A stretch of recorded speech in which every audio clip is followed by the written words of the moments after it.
Hello everyone, আমার channel Shanta cooking স্টুডিওতে আমি ফারজানা শান্তা আপনাদের সবাইকে অনেক অনেক অভিনন্দন জানাচ্ছি। আজকে আপনাদের জন্য আমি নিয়ে এসেছি মাওয়া রেসিপি।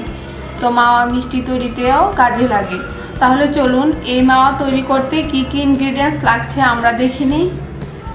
আমি এখানে 4 টেবিল চামচ গুঁড়া দুধ নিয়েছি,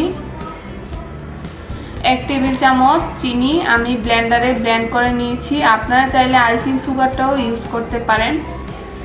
আর লাগবে 1 টিস্পুন কেওড়া জল।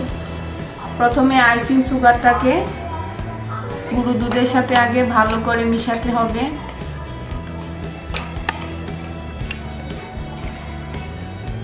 এবার 1 টিস্পুন কেওড়া জল দিয়ে দিব।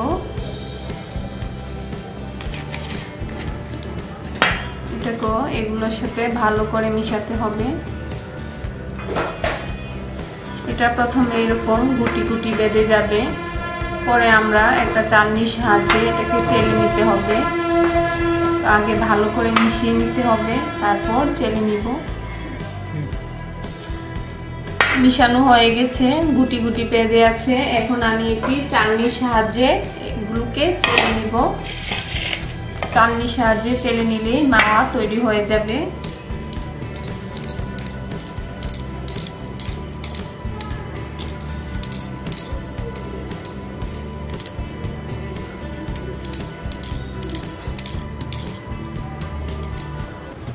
তৈরি হয়ে গেছে আমার মাওয়া। দেখুন মাওয়াগুলো কত জোরজোরে হয়েছে, অনেক সুন্দর হয়েছে।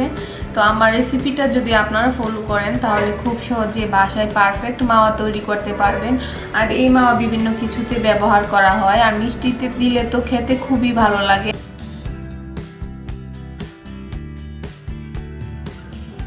আর আপনারা মাওয়াটা বানাতে গিয়ে যদি একটু কেওড়া জলের পরিমাণ বেশি হয়ে যায়, ধরুন দুধটা একটু আঠালো হয়ে গেছে, তাহলে এর সাথে আর একটু দুধ অ্যাড করে ভালো করে মাখিয়ে তারপর চালনি দিয়ে চাললে মাওয়াটা পারফেক্ট হবে।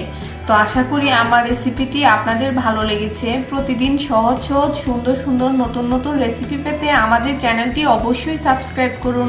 সবাই ভালো থাকবেন, সুস্থ থাকবেন। সবাইকে ধন্যবাদ। আল্লাহ হাফেজ।